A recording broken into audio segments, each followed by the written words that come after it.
Bismillahirrahmanirrahim. Assalamualaikum warahmatullahi wabarakatuh. Sebelum kita mulai, luangkan sedikit waktu untuk like dan subscribe channel ini. Saya doakan semoga panjang umur, sehat selalu, bahagia dunia akhirat dan kaya raya. Di sebuah desa kecil yang terpencil, hiduplah seorang wanita tua bernama Nyi Aminah. Usianya sudah lebih dari 70 tahun, namun suaranya masih nyaring dan langkahnya masih tegas.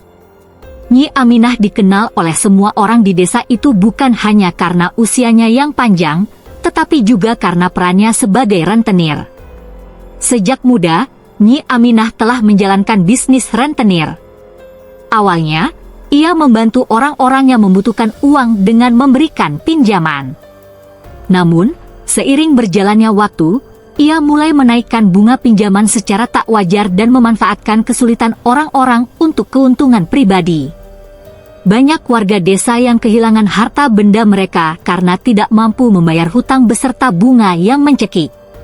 Setiap hari, Nyi Aminah duduk di beranda rumahnya yang besar, yang dibangun dari hasil pinjaman dengan bunga tinggi. Ia memegang buku besar yang berisi catatan hutang setiap orang di desa.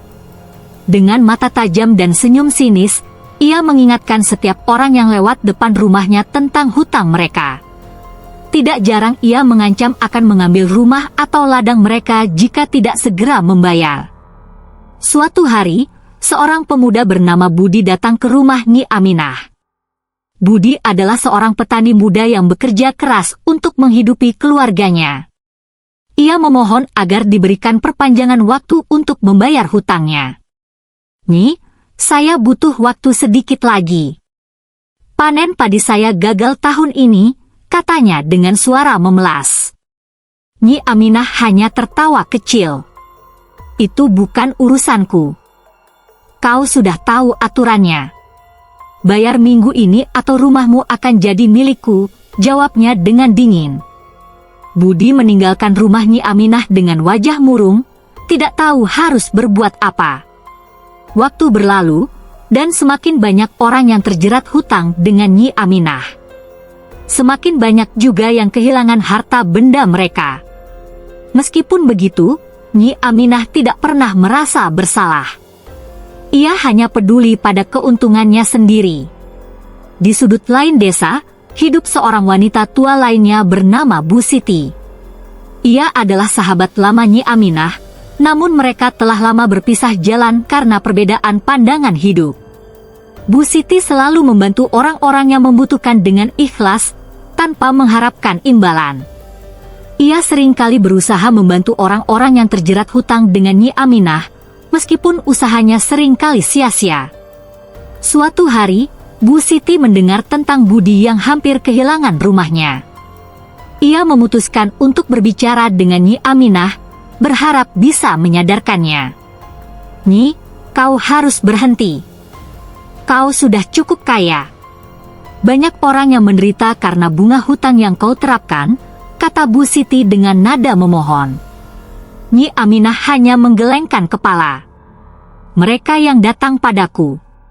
Mereka yang butuh uang. Aku hanya menjalankan bisnis," jawabnya tanpa perasaan. "Tapi Nyi, ini bukan hanya tentang bisnis. Ini tentang kemanusiaan," Bu Siti mencoba lagi. "Aku tidak butuh ceramahmu, Siti. Jika mereka tidak mampu membayar, itu salah mereka," kata Nyi Aminah tegas. Bu Siti hanya bisa menghela nafas panjang. Ia tahu, mengubah pandangan Nyi Aminah bukanlah hal yang mudah. Namun, ia tetap berharap suatu hari nanti, sahabat lamanya itu akan menyadari kesalahannya. Waktu terus berlalu, dan semakin banyak cerita tragis yang muncul akibat ulah Nyi Aminah. Anak-anak kehilangan tempat tinggal, ladang-ladang dijual murah, dan keluarga-keluarga hancur karena hutang yang tidak terbayar. Namun, Nyi Aminah tetap tak bergeming.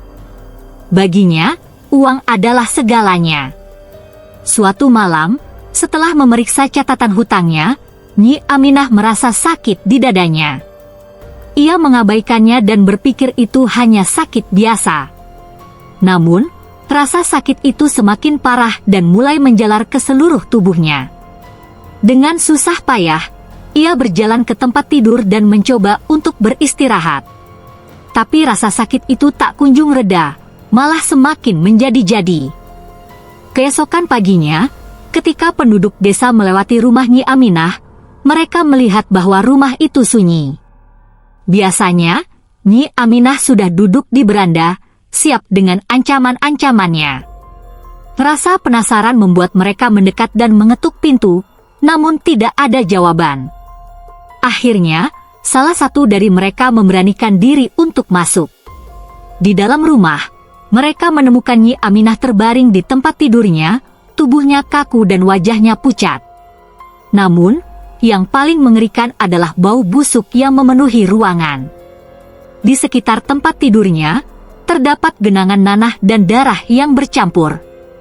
Mulutnya terbuka, dan dari dalamnya keluar muntahan darah yang mengering. Berita tentang kematian Nyi Aminah segera menyebar ke seluruh desa. Orang-orang datang berbondong-bondong untuk melihat jasadnya. Mereka terkejut dan ngeri melihat kondisi tubuhnya. Dokter desa dipanggil untuk memeriksa, namun ia hanya bisa menggelengkan kepala. Tidak ada tanda-tanda penyakit yang menyebabkan ini. Ini sesuatu yang tidak bisa dijelaskan oleh ilmu kedokteran, kata dokter itu dengan suara berat. Penduduk desa mulai berspekulasi tentang apa yang sebenarnya terjadi. Ada yang mengatakan itu adalah kutukan karena perbuatannya selama ini. Ada juga yang percaya bahwa arwah orang-orang yang telah ia sakiti datang untuk membalas dendam. Sebuah cerita lama tentang karma mulai beredar kembali. Menurut cerita itu, siapapun yang menggunakan kekuasaan dan kekayaannya untuk menyakiti orang lain akan menerima balasan yang setimpal. Penduduk desa mulai mengaitkan kematian Nyi Aminah dengan cerita itu. Seminggu setelah kematian Nyi Aminah, sesuatu yang aneh terjadi di rumahnya. Meskipun sudah dikosongkan dan dibersihkan, bau busuk tetap tidak hilang. Malah, setiap malam, suara aneh terdengar dari dalam rumah. Beberapa orang yang mencoba untuk mendekati rumah itu pada malam hari mengatakan mereka melihat bayangan Nyi Aminah duduk di beranda, seperti yang biasa ia lakukan ketika hidup. Kepala desa akhirnya memutuskan untuk memanggil seorang dukun dari desa tetangga. Dukun itu datang dengan peralatan ritualnya dan mulai mengusir roh jahat dari rumah Nyi Aminah. Setelah beberapa jam, ia keluar dari rumah itu dengan wajah serius. Roh Nyi Aminah tidak bisa tenang. Ia masih terikat pada harta benda dan dendamnya. Kalian harus melakukan upacara pemakaman yang layak dan memohon maaf kepada arwah-arwah yang telah ia sakiti, kata dukun itu. Penduduk desa setuju dan mulai mempersiapkan upacara pemakaman besar-besaran. Mereka berkumpul di rumah Nyi Aminah, membawa persembahan dan doa-doa.